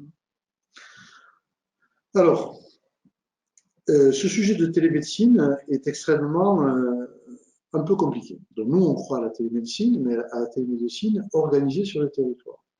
C'est-à-dire la télémédecine comme un outil permettant aux pharmaciens correspondants d'accompagner le patient. Et si le patient n'est pas stabilisé parce qu'on vient de lui prendre de la tension, parce que dans le protocole de soins, on nous dit, eh bien, ce patient sous antihypertenseur, tu es le pharmacien correspondant, ben, tu peux contrôler la tension tous les 3 mois, et si elle est stable, ben, tu peux renouveler le traitement. Eh bien, si le patient n'est pas stable, ça peut nécessiter une consultation qui peut se faire par téléconsultation quand le médecin est équipé. Quand on va suivre des patients sous anticancéreux oraux, on sera amené certainement à mettre en contact le patient à travers l'équipement de la pharmacie avec l'hôpital pour répondre à un souci du patient qui commence à avoir un effet secondaire, une réaction, et pour voir s'il faut faire une réévaluation. Et on peut commencer à faire cette réévaluation sans forcément déplacer le patient qui est parfois fatigué avec son traitement. Donc ça, c'est une stratégie d'organisation sur le territoire permettant d'avoir un outil qui permet de gagner du temps et qui évite des déplacements inutiles pour le patient. Quand on commence à industrialiser la télémédecine avec des plateformes, eh bien là, on est en train déjà de dévier le projet qu'on a mis en place, à la fois conventionnellement avec les médecins et avec les pharmaciens. Et vous avez vu ce matin la réaction du directeur de l'assurance maladie, où les gens utilisent la télémédecine pour se faire prescrire des arrêts de travail. Donc on voit bien que dans ces stratégies, il y a des gens qui sont en train de détourner le système à bon compte en faisant rembourser par l'assurance maladie. Et une des raisons pour lesquelles ce système prospère dans certains secteurs, c'est parce qu'il y a un déficit médical et qu'on ne trouve pas de médecin. Le pharmacien correspondant sera une solution. Si vous n'arrivez pas à trouver votre médecin pour renouveler votre traitement, vous n'avez pas besoin d'avoir une téléconsultation. Si vous avez un pharmacien correspondant, dans certaines conditions, il pourra vous renouveler. Donc, on va remettre un petit peu l'église au milieu du village et avoir cet outil comme une organisation de coordination entre les acteurs de santé du territoire et pas une fuite d'activités en dehors du territoire qui va déstabiliser et rendre ce territoire peu attractif parce qu'on ira chercher des consultations qui ne sont pas physiques, qui ne sont pas adaptées, qui sont contraires à ce qu'ont signé les médecins, puisque la téléconsultation, théoriquement, pour qu'elle puisse être prise en charge par l'assurance maladie, va être faite par un médecin qui connaît le patient. Donc je pense que les conflits vont se multiplier entre l'assurance maladie et ces plateformes. En tout cas, nous, la stratégie, c'est comme vous l'a dit Pierre, premièrement, faites attention à vos investissements et à vos engagements sur des leasings de 5 ans avec des coûts très élevés. Ne vous embarquez pas là-dedans. Deuxièmement, faites-en un sujet qu'on a mis à l'intérieur des CPTS pour en faire une stratégie d'organisation sur les territoires. Alors, j'ai également des questions sur le DMP, le contenu, quand est-ce qu'on pourra le consulter, mettre des informations dans ce DMP? Alors, on peut déjà le faire. C'est pas pratique aujourd'hui, mais on peut le faire. On peut aller via le web DMP, consulter le DMP de nos patients et nous aussi l'enrichir. Alors, il faut savoir que le DMP va s'enrichir automatiquement dès lors qu'il y a des remboursements. Donc, tous les médicaments que nous allons délivrer et qui donneront lieu à un remboursement vont enrichir automatiquement le DMP. Si nous, après, on veut aller y mettre quelque chose, comme par exemple le bilan de médication, aucun souci, on peut le faire. On peut aller voir le DMP via le web DMP de nos patients. Par contre, aujourd'hui, c'est pas pratique. On aimerait pouvoir l'avoir via notre LGO et avoir un accès direct au DMP via le LGO. Et là, pas plus tard que cet après-midi, lors de la réunion qu'on avait avec les éditeurs de logiciels, on leur a resoumis ce problème. Alors, il y a des problèmes techniques qu'il va falloir passer outre et passer au-dessus de ces problèmes techniques. On est en train d'essayer de voir comment faire. Et voilà, il faut encore que techniquement on avance sur la question, mais en tout cas, ça fait partie de notre vraie problématique. Et pour que le DMP se développe beaucoup en pharmacie, il faut qu'on y ait accès. L'ouvrir, c'est bien. L'enrichir, c'est encore mieux. Et le lire, ce sera parfait. Juste sur le DMP, d'abord, s'ils ne sont pas ouverts, on ne peut pas les enrichir. Donc déjà, il faut ouvrir les DMP. Il y a aujourd'hui à peu près 8 millions de Français qui ont ouvert des DMP, dont 3,5 millions ouverts dans les pharmacies d'officine. Ce n'est pas assez. Donc nous avons jusqu'à avril 2021 pour ouvrir des DMP en étant payé 1 euro. Et comme on vous l'a dit tout à l'heure, le DMP, le combat qui a été mené, c'est de dire que le pharmacien avait accès à toutes les informations, comme le médecin, comme l'infirmier, comme le kiné. Et donc, à travers le DMP, on nous reconnaît comme un professionnel de santé parce que nous partageons les mêmes informations que les autres professionnels de santé qui vont être utiles pour accompagner les patients. Pour l'enrichissement, une partie sera enrichie directement par les remboursements. Le vaccin, c'est un code, un acte. Eh bien, quand le pharmacien aura fait cet acte, comme il est remboursé, va être poussé par l'assurance maladie dans le dossier médical partagé du patient. Le TROM, ça va être pareil. Et ensuite, pour le consulter, jusqu'à maintenant, la CNIL ne veut pas considérer l'entreprise pharmaceutique comme une entité. Elle dit, je veux savoir quel individu, sur ce poste de travail, a consulté le DMP d'un patient, puisque chaque fois que vous consultez le DMP, le patient a l'information. Et la CNIL souhaite que ce soit pas uniquement la pharmacie X qui a consulté, mais dans la pharmacie X, à quelle heure et quelle personne de telle pharmacie. Ce qui nous pose un problème aujourd'hui, puisque nos cartes professionnelles de santé ne sont pas individualisées. La CPS, oui, mais elle est dans le poste administratif. Par contre, toutes les CPE, entreprises, n'ont pas le nom de celui qui consulte et on ne se promène pas dans la pharmacie avec la carte professionnelle de santé dans la poche, elle est dans le lecteur. Une fois qu'on l'a mis dans le lecteur, on la touche. Donc, on a un vrai sujet. On dit, considérez-nous comme l'hôpital. L'hôpital, ils permettent à l'hôpital d'avoir des cartes nous permettant d'identifier celui qui a consulté. Donc, il y a encore ce travail. Mais pour l'instant, le sujet, c'est pas je veux le consulter. Le sujet, c'est comment en ouvrir 30 millions et comment, pendant cette période d'ouverture, petit à petit, les informations de la biologie, des comptes rendus opératoires, etc., des remboursements de médicaments vont petit à petit s'enrichir. Donc, il ne faut pas mettre la charrue avant les bœufs. D'abord les ouvrir, après ils s'enrichissent, après l'information est organisée et après on pourra s'en servir. Donc, le challenge, c'est ouvrez, faites dans votre entreprise, dites, je veux qu'on ouvre 10 DMP par jour. Voilà, et mettez ça comme challenge dans vos équipes en disant, je veux ouvrir 10 DMP par jour, dont chacun s'y met, et je pense que ce sera pour l'assurance maladie et pour la profession un très bon signal. Une question sur la rémunération pour la PDA, où en sommes-nous? C'est assez rigolo parce que les questions arrivent, on passe d'un sujet à l'autre, c'est pas toujours simple. La PDA et la dispensation à domicile, pour nous, c'est des sujets très très importants de services pharmaceutiques utiles pour les patients. Quand vous faites un bilan de médication chez une personne âgée, vous vous apercevez qu'il n'arrive plus à gérer son traitement. Donc il faut faire de la PDA. Alors oui, ça peut être un infirmier, si l'infirmier passe chez le patient, mais ça peut être aussi le pharmacien. Donc on est en train de relancer ce débat avec des pouvoirs publics. On l'a inscrit dans l'avenant numéro 11 en juillet 2017, en faisant à la fois un axe de discussion de la PDA et de dispensation à domicile. Mais tant que le cahier des charges, tant que les bonnes pratiques, ne seront pas publiées sur la PDA, le directeur de la CNAM ne nous rémunérera pas.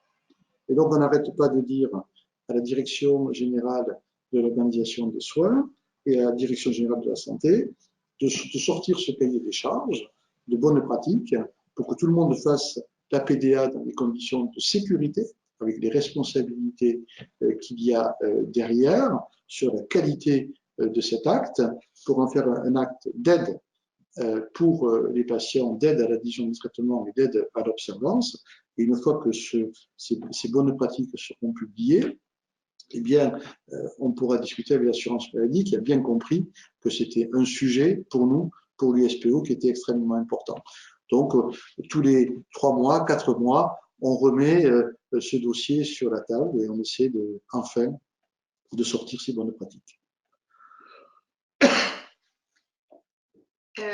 Une dernière question, peut-être on change de sujet encore, à nouveau désolé, sur l'intervention pharmaceutique, est-ce qu'elle sera élargie à d'autres cas que celui de la dispensation adaptée? Oui, ça s'appelle mettre le pied dans la porte. L'intervention pharmaceutique, dispensation adaptée, c'était très compliqué. Il y a beaucoup de pays qui veulent la faire reconnaître et qui n'y arrivent pas. Nous, on a réussi à la faire reconnaître par l'assurance maladie à travers la convention pharmaceutique et à le faire rémunérer.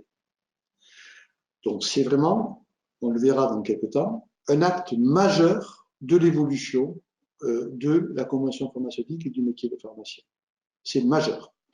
Alors, bien évidemment, après, une fois qu'on a commencé à faire IP1, dispensation adaptée, mais ne vous inquiétez pas, on a toute une série d'idées pour faire IP2, IP3, IP4, parce que vous avez téléphoné au médecin, parce qu'il y avait un problème sur l'ordonnance, parce que vous avez changé un dosage, parce qu'il y avait un risque pour un patient, vous allez pouvoir derrière décliner eh bien, tout ce qu'ont décrit les sociétés savantes, à la fois en France, mais également au niveau international, en déclinant toutes les interventions.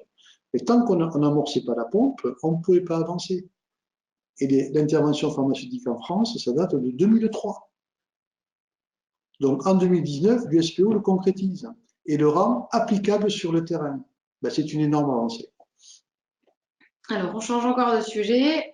Pouvez-vous développer sur le pharmacien correspondant, contenu et rémunération et la différence entre le pharmacien correspondant et le pharmacien référent? Alors, déjà, la différence. Pharmacien référent, c'est un pharmacien qui est désigné à un EHPAD pour voir comment est organisé le circuit du médicament en EHPAD. Donc, le pharmacien référent, c'est l'EHPAD. Ce statut n'a pas beaucoup évolué. On sait qu'au niveau des EHPAD, il y a des problèmes économiques, des problèmes de gestion avec du personnel, mais ça faisait partie de cette stratégie où on disait que le pharmacien qui intervenait en EHPAD, pas forcément, bien sûr, dans son acte de dispensation, mais aider l'EHPAD à organiser, comme le fait un pharmacien hospitalier, la sécurité du circuit du médicament dans l'EHPAD, quelle est la procédure pour les changements de traitement, quelle est la procédure de dispensation, quel est le stockage des médicaments qui ne sont pas personnalisés, le stock tampon, comment sont gérés des stupéfiants. C'est ça le rôle du pharmacien référent. Donc pour l'instant, les outils de rémunération ne sont pas au rendez-vous et donc il s'est un petit peu éteint. Par contre, le pharmacien correspondant, lui, au contraire, il ressort. Et le pharmacien correspondant, le décret va nous être soumis la semaine prochaine, donc un nouveau décret. Jusqu'à maintenant, le pharmacien correspondant était un pharmacien qui allait faire des choses dans le cadre de protocoles qui allaient obligatoirement être dérogatoires à certaines règles. C'était la loi Bachelot. Depuis, il ne s'est rien passé parce qu'il fallait que ce soit des protocoles validés par l'autorité de santé. Autant dire que ça n'a pas avancé. Là, ça va être complètement différent. Ça va être un protocole national sur toute une série de pathologies chroniques. Et en gros, c'est dire quoi? L'exemple du patient hypertendu, voilà, il a un sartan, il a un IEC. Eh bien, l'objectif, c'est de s'assurer qu'avec ce traitement, il est stabilisé. Et donc de demander au pharmacien correspondant de surveiller ce patient tous les 3 mois, de vérifier si le traitement est toujours adapté à sa situation. Et s'il est toujours adapté à sa situation, de pouvoir renouveler le traitement. C'est ce qui est écrit déjà dans le décret, c'est à la fois renouveler les traitements et adapter les posologies. Mais sous certaines conditions, bien évidemment, de sécurité de ce patient, en relation avec le médecin qui sait que ce patient est suivi par un pharmacien, il a délégué au pharmacien la surveillance de ce patient, et lui, pendant ce temps, il peut s'occuper d'autres patients qu'il ne pouvait pas prendre en charge. C'est ça la stratégie. Alors bien sûr, une fois que le décret sera validé, il y aura une discussion sur la rémunération de ce travail.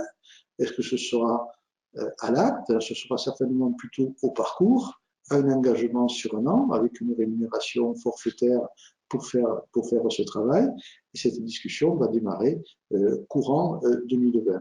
Mais là aussi, c'est concrètement dire, bien, si le pharmacien peut faire ce boulot, parce qu'il est équipé, parce qu'il a la compétence, parce qu'il a la confiance du patient, parce qu'on est en coordination, eh bien, on va lui confier ce rôle. Et vous voyez que là aussi, ça ouvre des perspectives sur des renouvellements de traitements qui aujourd'hui ne nous sont pas autorisés. Pour certains types de médicaments où ça ne nous est pas autorisé, eh bien, de dégager du temps médical et de permettre à des patients d'avoir accès à leur traitement dans des conditions beaucoup plus fluides que maintenant. Alors peut-être une dernière question pour terminer, un peu plus globale. comment envisagez-vous l'avenir de la profession face aux contraintes économiques et à l'évolution du numérique? Alors, sur l'avenir de la profession, l'USPO, franchement, on vient de réussir une réforme qui n'était pas facile. Pourquoi on l'a réussi? D'abord parce qu'on a eu de la confiance des pouvoirs publics. Et les discussions qu'on a pu avoir avec le président de la République, avec la ministre de la Santé, étaient très claires. Ou vous choisissez le camp du commerce, ou vous choisissez le camp de la santé publique. Et il va falloir choisir. Si vous choisissez le camp de la santé publique, vous n'aurez pas de problème avec nous, y compris d'ailleurs avec le président de la République, qui pourtant, à l'époque, avait une vision de la pharmacie plutôt tendance commerciale. Mais il a bien vu, hein, sur la vaccination, etc., que nous avons réussi l'échange. Et Agnès Buzyn, c'était pareil. Le projet de l'USPO, bien sûr, elle le soutenait. Mais la discussion qu'on a eue avec elle, avant même qu'elle soit ministre, c'est de dire, je vous croirai si vous changez de modèle économique. Si vous êtes payé à la boîte, si vous êtes payé à la marge commerciale, comment pouvez-vous m'expliquer que vous allez faire la juste dispensation, alors que vous allez vous pénaliser financièrement? Donc le premier challenge de l'USPO, c'est de faire ce choix et de faire des propositions très claires en modifiant le mode de rémunération. Mais également dans la réflexion, ça a été de dire quels sont les enjeux de santé publique demain. Quels vont être les nouveaux besoins? Les défis qu'il fallait relever, qu'il faut relever aujourd'hui, c'est le vieillissement de la population. Comment on permet à ces personnes qui vieillissent et qui ont des polypathologies de continuer à être prises en charge sur le lieu de vie sans aucune difficulté? Comment on relève le défi de la sortie hospitalière avec des délais d'hospitalisation beaucoup plus courts et donc des soins post-opératoires à organiser en ville avec les pharmaciens? Comment on relève le défi du développement des pathologies chroniques? Aujourd'hui, le cancer est une pathologie chronique et les pathologies chroniques continuent de se développer. Et comment on prend en charge ce parcours de soins du patient? Comment on relève le défi de la prévention, le défi du dépistage, puisqu'on a aujourd'hui de nouveaux outils qui arrivent et qui nous permettent de faire ce travail? Et puis comment on relève le défi de l'intégration des nouvelles technologies dans notre exercice, pour nous aider à la décision, nous aider à alléger notre travail et des aides à la décision. Eh bien, quand on a posé des problèmes comme ça, eh bien, pour l'USPO, les choses étaient très claires. Et donc après, il a fallu, bien évidemment, au-delà de ces défis, notre souci, c'est le patient, eh bien, de mettre en place eh bien, une stratégie, un mode de rémunération et des propositions permettant de répondre à ces besoins. Et ce que nous sommes en train de réussir, le métier n'a jamais évolué aussi vite que depuis que nous avons signé en juillet 2017 cet avenant numéro 11, parce que c'est l'avenant numéro 11 qui est le socle et le point de démarrage de toutes ces évolutions. Et on n'est jamais allé aussi vite que maintenant. Et on est soutenu par les pouvoirs publics, soutenu par les députés. On voit bien que sur les soins non programmés, la dispensation de médicaments qui ne nous étaient pas autorisés, on voit bien que tout ça va extrêmement vite. Donc l'USPO est optimiste pour l'avenir de la pharmacie, parce que les contraintes que nous avons de respecter les territoires, d'être obligés de faire des gardes, de répondre aux besoins des patients, fait de nous un point fort sur les territoires.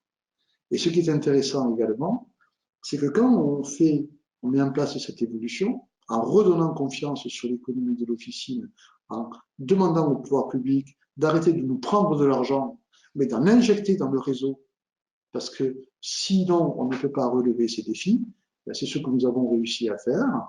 Et l'évolution du métier permet aujourd'hui, et c'est le plus important, c'est qu'il puisse y avoir un renouvellement de génération dans ce métier de pharmacien et que les jeunes qui sortent de la fac aient envie de s'engager dans la filière officine parce que ce métier est devenu beaucoup plus intéressant, beaucoup plus attractif parce qu'il répond aux besoins des patients.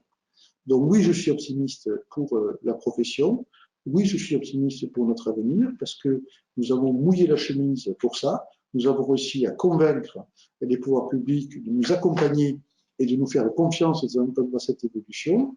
Et maintenant, c'est vous qui devez faire le job, à la fois sur les bilans de médication, sur les entretiens et sur l'ensemble de ces défis, parce que bien évidemment, nous avons mis tout ça à votre disposition et maintenant, c'est à vous de les réussir. Et ne vous inquiétez pas, vous pouvez nous faire confiance parce que nous avons toute une série déjà de projets qui sont en train d'être proposés au pouvoir public. Donc oui, ce métier de pharmacien a de l'avenir. Je pense qu'on peut s'arrêter sur cette note positive. Alors, à moins que vous souhaitiez encore prendre d'autres questions. Il y a encore d'autres questions? On peut, si vous voulez, on peut continuer toute la nuit. Bon, s'il n'y a pas, non, parce que ça commence à faire un petit peu 22h15. Donc moi, je voulais d'abord vous remercier avec Pierre de toute votre attention. Voilà, on va essayer de continuer avec ce système qui vous permet de chez vous de pouvoir dialoguer en direct avec les responsables de l'USPO. Donc on va continuer parce que hier et aujourd'hui, ça a très bien marché. Et puis, j'oublie pas, puisqu'on est dans une période de vœux, de vous souhaiter les meilleurs vœux pour 2020, pour ceux qui sont arrivés après, et de vous présenter une très très bonne année 2020 avec de l'espoir, même si vous êtes installé en milieu rural, bien évidemment. Au contraire, c'est un exercice formidable en milieu rural. Merci de votre attention et à très bientôt. Au revoir.